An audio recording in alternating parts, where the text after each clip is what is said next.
À Madagascar, il y a une chose qui est certaine, on a toujours le sourire. Regarde, regarde.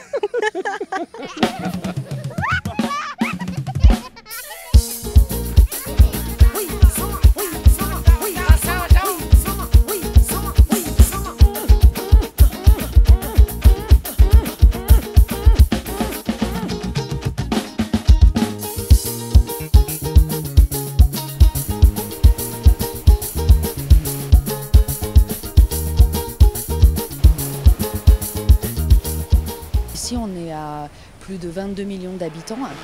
Il faut savoir qu'il y a 400 000 jeunes qui rentrent chaque année sur le marché du travail. Et pour l'instant, l'agriculture est un des seuls secteurs qui peut les absorber. Mais pour combien de temps ?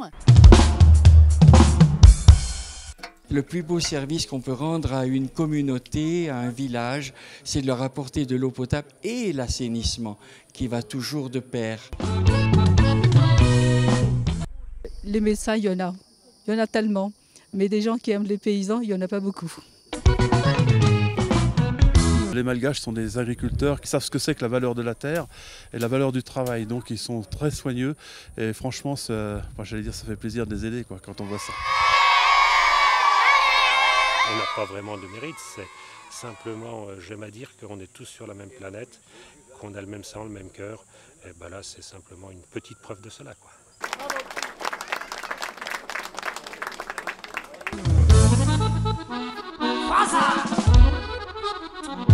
Le but, c'est ce qu'on appelle les voyages découvertes et rencontres, c'est-à-dire de faire connaître un peu à nos concitoyens, qu'ils soient du milieu agricole, c'était la première priorité. Et ensuite, maintenant, on a élargi à la société civile, de faire participer des gens à la découverte des actions qu'on peut mener dans les pays en voie de développement, au titre de l'AFDI, bien sûr, mais également de voir tous les autres projets qui se mettent autour de ces...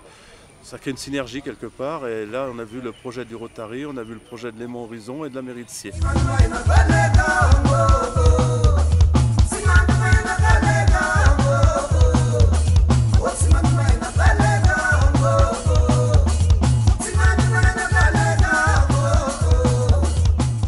C'est la deuxième fois que je viens, c'était pour voir un peu l'évolution du pays, surtout dans le monde rural.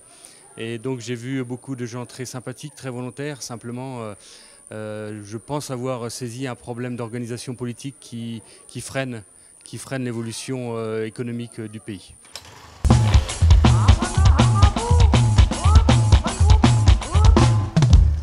Alors moi, le but, il était double. La première, c'est la découverte de Madagascar. C'est une île que je voulais voir depuis longtemps. Et le deuxième, c'est le côté humanitaire qui m'a tenté aussi, parce que découvrir l'île sous cet aspect-là, ça n'a rien à voir avec un voyage touristique classique, quoi.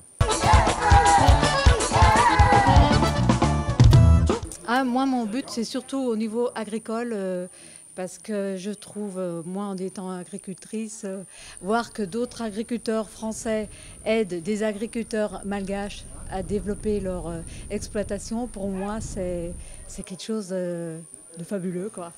Bonjour, Messi. Messi, nous enseigne. C'est ça qui est intéressant et c'est ça que je recherchais. Parce que pas du tourisme balnéaire, je voulais pas faire du tourisme balnéaire, je voulais voir la condition de la population, comment elle vit, comment elle arrive surtout à survivre, parce que dans certains villages, c'est vraiment la pauvreté extrême.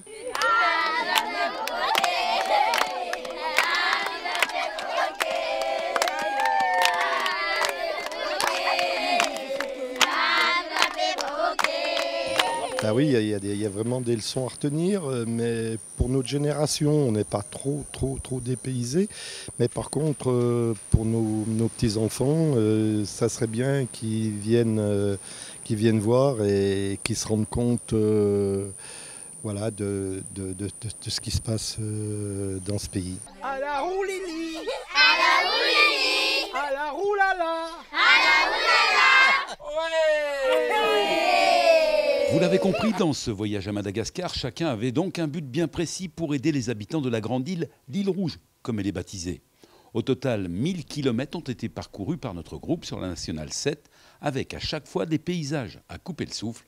Il y avait aussi des haltes salutaires, ce qui d'ailleurs nous a permis de découvrir dans un premier temps que la solidarité de Haute-Savoie existe ici à Madagascar. Tiens, regardez l'exemple de cette friperie. Dans cet entrepôt situé à la sortie de Tananarive, le personnel arbore les maillots 74. Tous les vêtements, ça vient de la région de Savoie. De là-bas, on en met dans un conteneur, on envoie par bateau et ça arrive ici à Mada aux environs d'un délai d'1 mois. Et puis quand ça arrive ici, on retrie les vêtements, on les classe par catégorie. Par exemple, de catégorie de pantalon ou bien du pull, de blouson, de t-shirt, de chemise. Et on place catégorie et on référence standard de 45 kg. Et puis là, on écoule sur le marché local.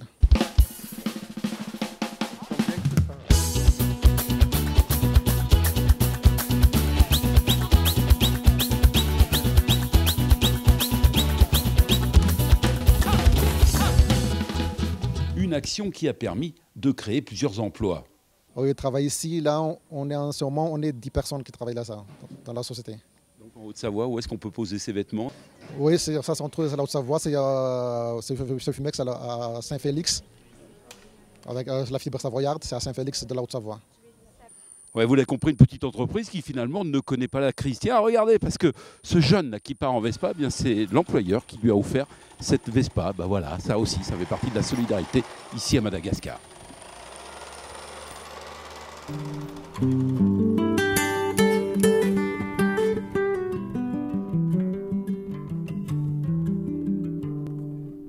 On a donc repris notre route pour aller à la découverte, cette fois, des actions entreprises par l'AFDI Rhône-Alpes.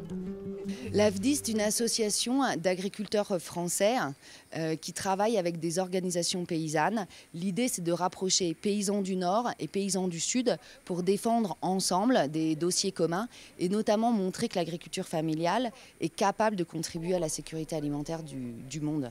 D'autant plus c'est important ici, parce que l'agriculture, c'est presque 2 familles sur 3. Ici, c'est d'autant plus important que, effectivement, 70% de la population vit de l'agriculture.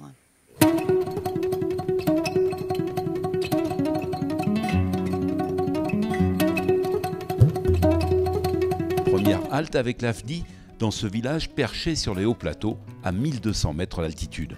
On est ici à Ilac, dans la commune d'Ilac, mais le nom du Fouktan du village, c'est I15.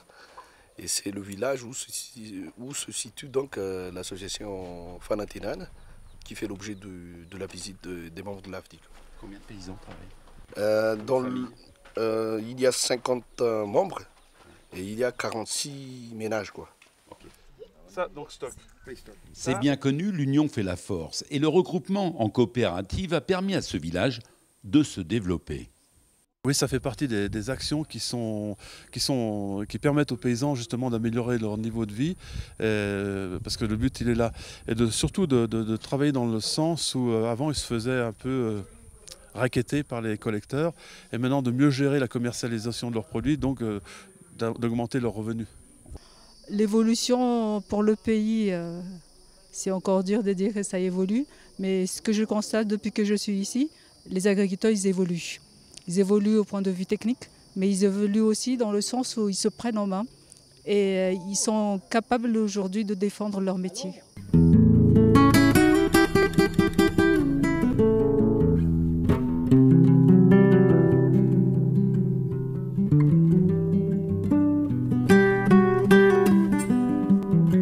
On peut faire pour les aider?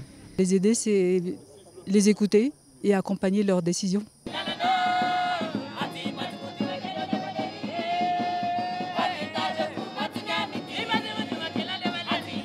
Ça, l'AFDI l'a compris depuis longtemps, avec comme bel exemple cette miellerie soutenue par les agriculteurs savoyards. Bienvenue à la miellerie de Pangalan, extraction de Manakar, miellerie aux normes européennes. Après un long combat, cette miellerie a réussi enfin à exporter en Europe. Oui, c'est vraiment ça.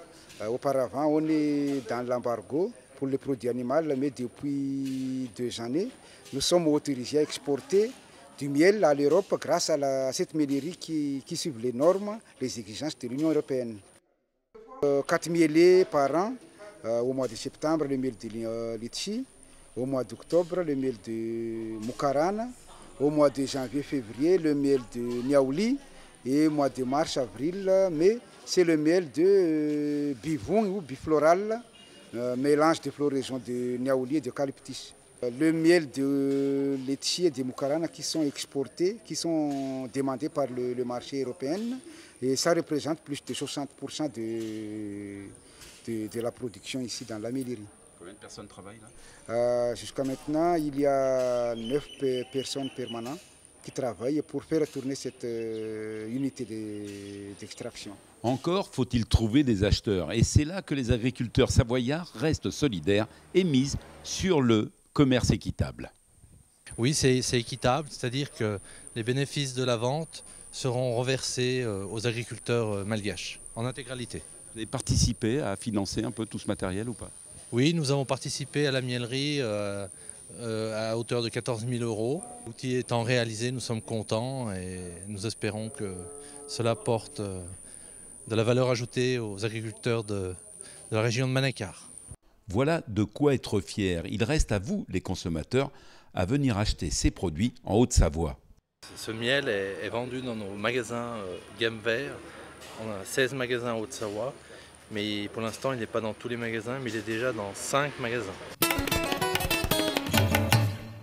Autre action solidaire, mais avec les éleveurs cette fois. Mais l'action est beaucoup plus complexe. Ici, nous sommes sur les lieux de la coopérative de Rouves, qui est une union de coopératives qui a été fondée en 1993. Et c'est là que la Haute-Savoie a participé au financement et à l'apport de matériel sur un atelier de transformation fromagère, donc une laiterie. Pour monter cette laiterie, il a fallu faire un travail de longue haleine.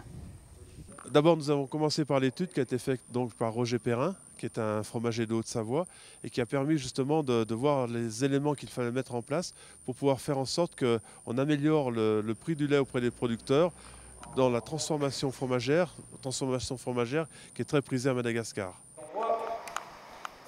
On ouvre et on voit tout ce qui se passe dedans. Roger le voilà, c'est lui qui surveille si l'argent est bien dépensé et tout le matériel qui a été donné est bien utilisé. Un chiffre d'environ 100 000 €.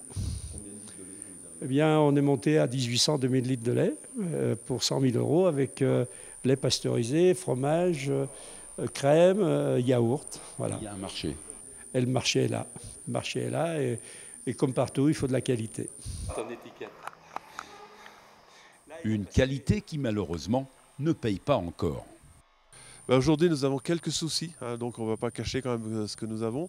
Donc nous sommes avec Roger en train de voir comment on peut remonter cette coopérative et faire en sorte qu'avec une bonne gouvernance, on puisse remettre en route cet atelier et fournir à la fois des bons produits et également monter le revenu des producteurs par un prix du lait qui serait mieux payé. Dans cet objectif, tout le personnel a été formé à La Roche-sur-Foron à Lénilve pour la fabrication du fromage. La pâte est très bonne et on teste pour faire des fromages de 2 kg par la suite. Il s'est adapté à la fabrication, il a une main extraordinaire parce qu'on appelle ça la main du fromager. Et c'est un vrai bonheur d'avoir une personne comme ça. Il reste maintenant à toute l'équipe de cette laiterie à faire ses preuves. Il faut considérer aussi comme nos interlocuteurs comme de véritables professionnels et on travaille en partenariat et non pas en assistance.